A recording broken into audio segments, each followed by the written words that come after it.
So this is a slide of the outcomes of the Alberta market from 2007 to the end of 2017. So remember, we're missing 18 and 19, and there's only two things that I care about on the slide, and they're in the red boxes. So a total of 34.4 million carbon credits have been retired in Alberta by companies that want to meet their compliance obligation. You'll see later that, in fact, in Alberta, we've developed 56 million carbon credits, but 34.4 million carbon credits have been retired. $1 billion has been collected by the government in the form of a fund or a levy payment. So the market size in Alberta, though small, is not insignificant. So $1 billion has been collected by the government of Alberta to the end of 2017. And what Alberta did when they created their framework, and this is important, is they had a fund set aside that would take the money collected from the market and deploy it into new technologies and into new projects. Today that's called Emission Reductions Alberta. They're the group that managed the fund. And Emission Reductions Alberta has invested in, I think it's 167 projects, and invested about $576 million. Oh, I was close, 165 projects, $564 million invested, and their outcomes that they're seeking to get to the end of, I think, 2040 is 41 million carbon reductions. That's total? 41 million. 41 million. Can we go to the next slide? Now this is, I know you can't read this, but this is a breakdown of some of the projects that they've invested in. So cleaner oil and gas, low emitting electricity, food, fiber, and bioindustrials, low carbon industrial processes. You can find all of this information on the Emission Reduction Alberta website. I suggest you go there and take a look at it. What's particularly interesting is ERA has funded some really innovative projects, including the Carbon Engineering Group out in Squamish, including groups that are sequestering carbon in concrete, and even in small projects where they're developing new landfill biocovers where you have bacteria in the landfill cover that consumes methane before it's released into the atmosphere. Next slide. So carbon credits or carbon offsets. Anyone in Alberta is allowed to generate credits. So keep in mind, and that's just the fund. That's been, that's just the fund, yeah. That is, industries that have been paying into the fund, and then how that fund's been used to leverage more private capital to drive innovation. The carbon credit side is different, the carbon market side. Thank you. Yeah. So 56 million credits have been generated in Alberta as of yesterday. 81 organizations have been registered to generate credits in Alberta. So this is what I mean. It's not restricted to any one sort of organization. 18 organizations have generated 80% of those credits. So the old 80-20 rule, it's almost exactly like that. But 18 organizations have generated 45 million tons, and 8 companies generated 51%. The largest developer, that's my firm, we've developed 5.3 million credits, and the smallest is 3 Watt Power that's generated 13 credits. So widespread in the market. I'm sorry you can't read this particularly well, but this is offsets generated by protocol. On the left, gotta turn this on. So on the left, this is the agricultural credits. Agricultural credits, just under 16 million tons have come from the agricultural sector. Renewable wind is the next largest, and then N2O abatement, biomass to energy. But you can see that the majority of the credits have come from a very small number of protocols. This is important in Alberta because some of these protocols and projects are starting to reach the end of their life. I think it was Paul who said, or Katie said, these carbon credits aren't meant to go on forever. So eventually, these protocols get retired, and the idea is that we invest in new projects, new technologies, and new abatement opportunities. Next slide. So this is the current credit status. What we really care about, what's in yellow. What's in yellow are the credits that have been retired. So all the credits in the system, and this is current to Sunday, these are all the credits that have been retired. And then in blue are the credits that are still active. Can we just click once?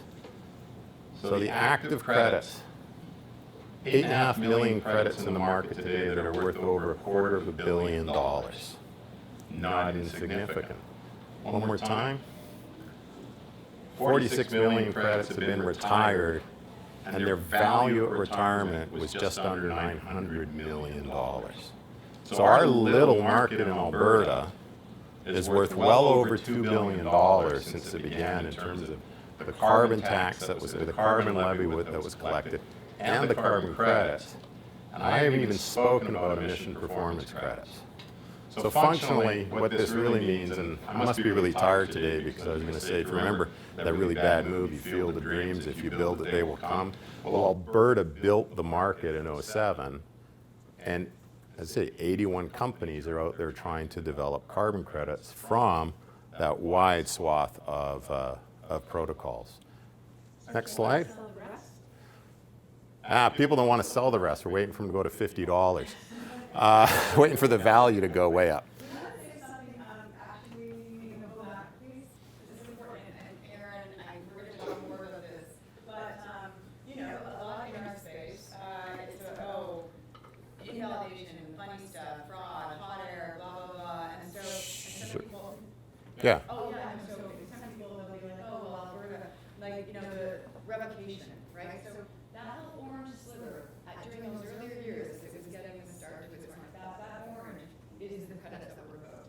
So I want to just keep quick words around learning there. Yeah, so when the Alberta market started, the majority of the credits were coming from the agricultural sector. Big, challenging, aggregated project development. We have 3,000 farmers, 18,000 landowners in our system, 9 million acres of land. It gets interesting managing that data.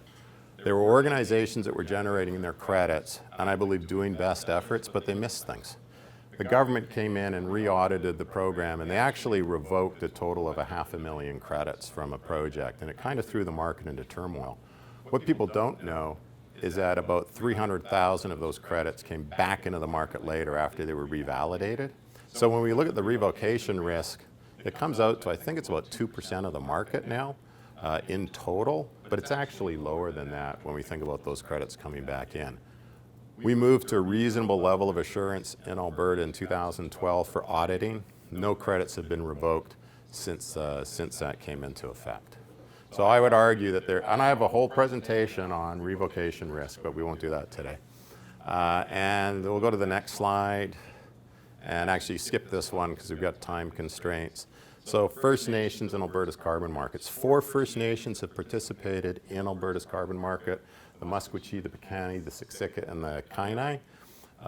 Credits were developed for these nations all under the agricultural protocol. I think there's many, many more opportunities within BC and within Alberta that First Nations can pursue. It's just a matter of getting the right actors together to make that happen. And as the NCS becomes more important, I believe there are going to be many more additional opportunities that will exist. Today in Canada, avoided grassland conversion is a methodology to generate credits for anybody that's got grasslands. Now with First Nations it's complicated because who owns the grasslands, but technically we might be able to apply that protocol today and sell those credits in the voluntary market today. I rush because someone's got a plane to catch, but a bit about us, we're just trying to build a better future. So I'll leave it there, Kate. I know I rushed through it, but I'm around and someone else has a plane to catch, so. 30 seconds on the California revocation percentage. Oh, I hate the California market. So why do I hate the California market? This is good for you guys to know. 8% utilization limit on offsets, going down to 4%, going down to 2%, going down to whatever. Giving people the opportunity to generate revenue, right, through offsets is important. I don't have enough experience really in the California market to speak about revocation. They do it a different way, Paul. You can probably speak to it much more healthily, better than I can. So. Statistics for California, which is a much, much bigger market than this, are about 1/10 of Alberta's experience in terms of credits actually revoked. Yeah. So very, very small. It's not, in my opinion, it's not so much the statistics, it's the perception that you do a project and ex post the government's can come in and say, and if they did it once, why won't they do it again? It's a lot of it, come back to that in the investor portions, it's the perception of that risk versus the hard numbers around what they've done. Right, and revocation, this gets into a whole thing around credit development, not just here, but internationally as well, as how do we help organizations make sure they're in a position to develop robust credits, right, that meet the protocol, that can withstand scrutiny, and so someone can't come along and accuse a group of greenwashing, right? That's what's really critical. Alastair, I was at a FNCI presentation a month or so ago, and it talked about part of the pathway towards zero emission LNG was going a lot further on fugitive methane and also intentional methane emissions through pneumatic controls. And based on what you've seen in the Alberta market, does that feel like it was a big number, like it's regulated at 45, and I think the FNCI said, let's go to 90-ish. And You couldn't have asked Alastair a better question. Yeah. does that feel like something that's real? No, it's definitely real. Blue Source, Jamie's on the phone, and our company, we're the two biggest developer of projects that are reducing methane from pneumatic devices in the province. We both replaced about 6,000 or so pneumatic controllers, and I anticipate, I think one of the numbers this year would be about 2 million tons of carbon dioxide equivalent reductions across both companies for the 2020 year. In BC, we've heard that companies that go from high bleed controllers to zero bleed will be able to continue to get credits on a very narrow portion of that post the 2023 federal guidelines. There's some discussion around chemical injection pumps that might go beyond that as well. So we're in Alberta, we pay for the devices to be changed because we can make everything back on the credit. So this is an example of the market working where we'll invest in projects because we know people like James at Capital Power will buy them. Right? It works really well.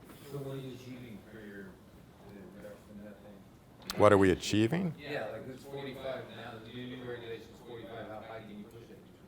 Oh, on the reductions, I can't answer that intelligently. I need one of my engineers here to do that. But right now, on a pneumatic controller, we'll generate between 50 and 75 tons of CO2e per year. And it's about a $1,500 capital cost and installation cost, and put the credit price at $25. The ROI is it's quick. On the fugitive sides, there's a lot of work being done in Alberta on that. But if we go down to zero emissions, the volumes are massive. But I can't tell you what they are. It pays. And just to clarify, you were able to do that because there was no regulated limit. Correct. The minute there's a limit. Yeah, the minute there's a regulatory requirements in place, we lose that ability. Yeah, we can't prove additionality. If they go to 90%, that delta has to be incremental. It depends on what the regulatory framework says. Right, to allow for this. So the regulatory framework federally says, and I don't know the exact numbers, but there's a high bleed device and a low bleed device. I need to be at the low bleed. If I go to zero, there's a delta, and I can credit on that delta. So again, it's about understanding the regulations and the baselines and figuring out what you can do. So, yeah. Hundreds Yeah, of so it's not so much, thousands of it's the controllers. details in the 45. Yeah. Got it, yeah. There's hundreds of thousands of controllers if you talk BC, Alberta, Saskatchewan. 400,000 plus controllers in Alberta is what's 50 estimated. 50 tons per. And again, like, it's tons of leadership and innovation Yeah. here in Canada, here. right next door. It's Alastair and, Evan, Jamie's colleague, they're coming to Geneva with us for the Global Methane Forum in a couple of weeks to showcase this story. The other side to that, of course, is the engineered emissions, like through controllers, but then the fugitive emissions. And both BC and Alberta are doing some really neat work on technology that can really help with the fugitive emissions. A lot of it just, put a sensor on a truck, and as you're doing your daily drive arounds, then you go check rather than 3 times a year. And so I'm just a little bit reacting to your next door. It's happening in BC too. So there's some good opportunities there, I would suggest, on the pneumatic side and also on the fugitive emission side. There's about $400,000 being spent in Alberta right now through, I think it's, I don't know if it's, I won't get the acronym right, so I'm not going to say it, but exactly on that issue of testing fugitive methane detection technologies and determining which ones are the best ones and the most cost effective. OGC and PICS are doing a whole bunch of the same. Yep. Yep. Yeah. And engine management. And the fuel engine, yeah, we could go on and on and on, but fuel engine vent management and all sorts of different things. So is this all like global leadership level scale you're talking about here? Is this being done anywhere else in the world that as Texas? We are the only jurisdiction in the world that allows for credits to be developed from vented emission reductions through pneumatic devices. There's no methodologies under the CDM for this clean development mechanism. There's an industrial methodology in Australia's ERF, but technically it doesn't apply to this. There's no methodologies under the gold standard, the Climate Action Reserve, American Carbon Registry, or the Verified Carbon Standard right now. But we would like to create one, because if we can create one, we can then reward oil and gas companies that are making, or pipeline companies that are making emission reductions by stopping venting. It makes sense. Funding for a lot of the leadership in this space from the US, I think was revoked a few years ago. And I think Canada has, Alberta and British Columbia, probably the federal government support as well, I shouldn't forget that, NRCan's put a bunch of good money in, has really, I think, taken a leadership position. I'd say, Rob, you know, you might know better than me, but it feels to me like there's a world leadership position in terms of fugitives. And this would be something, I think this initiative and everything we're talking about feels like a homegrown opportunity there, Alex. Yeah, well, at one point, the US and Canada were in step on the methane regs, and then, of course, that's changed. So at least, yeah, if. In the meantime, so we continue to be the leaders. The others are sort of, the US is here. We're continuing to implement the methane regs. Yeah. But they failed ahead on carbon capture. They have, They've yeah. already So done it. So, that's like, the negative carbon. Yeah, that's the negative carbon. Yeah, 45Q policy. So that's another tool in the toolbox we're missing.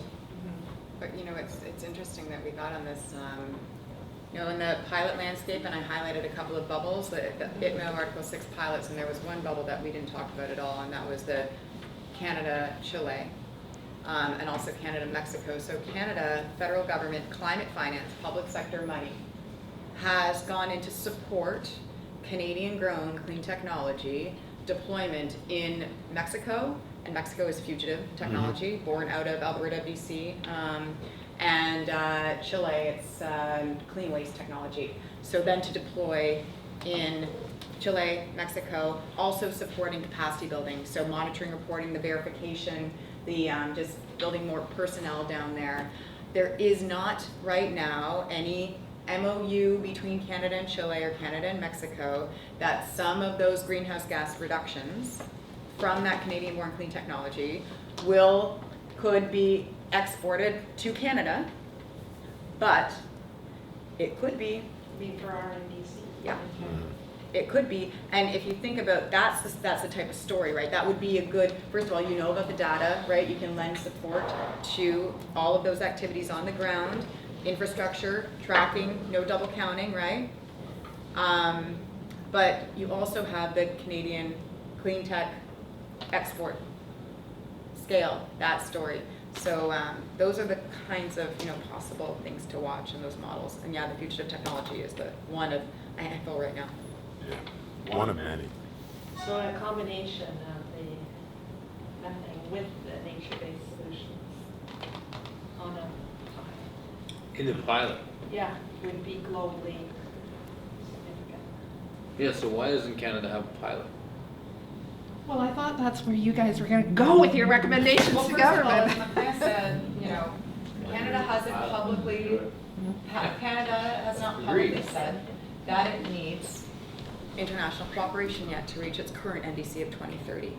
It has not publicly said that. Therefore, the policy signals aren't there because, we know, the government knows it has a gap, right? It has a gap in its NDC. And if you look at the modeling work that Chris Bataille or Dave Sawyer have done, right, and looking at getting to our 2030 target, and now with Ontario having left the cap and trade club, and no longer those lower cost reductions, you're looking at, in those modeling scenarios, to 2030 alone, 80, 90, 100 million ton gap. So we know what the numbers have said. We also know the Canadian federal government knows that there has to be some kind of working out of accounting because of the California-Quebec link that's already happening. But there's been no articulated announcement by the federal government saying it moves. And we need Yet. to push it. We need to Previous push it. Canadian governments took the view that we would not export Canadian capital to corrupt foreign regimes to get carbon Right. credits back. I know in Alberta when we were doing Does it, you mentioned something, but maybe it's worth expanding on that, the question, the fact that although we're talking about IFMOs of bringing carbon credits to Canada, but the fact that the schemes that people around the street are developing are potentially exporting credits, that would that require that mechanism to be in place to make sure that the NDCs there is no double counting? Do we need it already? So- I'll answer it from my perspective, because I'm trying to sell credits generated in Alberta into Europe. Yeah. I don't care what the feds think, because there's no rules to stop me right now. Well, no, I'm being very frank, right? It's like, look, people are coming to this country, right, to buy credits that we're developing here. And I think what's happening globally and things like Article 6 is that the private sector and industry is what's going to drive this bus, and thus governments get on board and take a really strong leadership role. We applied for the Swedish Energy Agency grant money. We applied to CLIC as well, because the opportunities are there. So someone can come to me later and go, well, you shouldn't have sold those. Well, sorry, already did. Commitments, right? And you have the airlines now. Corsia. Yeah, Corsia. Yeah. But if we explore that, so let's say you took one of those methane credits that you created, should those emitters then be reporting their unreduced methane emissions into the inventory when they submit their Well, technically, it's all on the registry, right? So we put the credits on the registry. If they're retired by an organization in Europe, you would know they'd be retired by the organization in Europe. And so I'm not an accounting expert. I can't really comment on the machinations of the Article 6 negotiations. I just know that if people want to offer me the equivalent of 40 euros a credit, I'm probably going to try sell it, right? And the underpinnings of a protocol, right? Yeah. And some assurance that, there's high environmental integrity there. Oh yeah, absolutely. It's all done to protocols, to ISO 14064 Part 3 verification, ISO accredited verifiers, people coming from Europe that are now looking to verify projects here. So it's not like it's not a real emission reduction. It's a question of who's going to buy it, who's going to take ownership of it, and what are they going to do with it. But I think we're off topic. No, and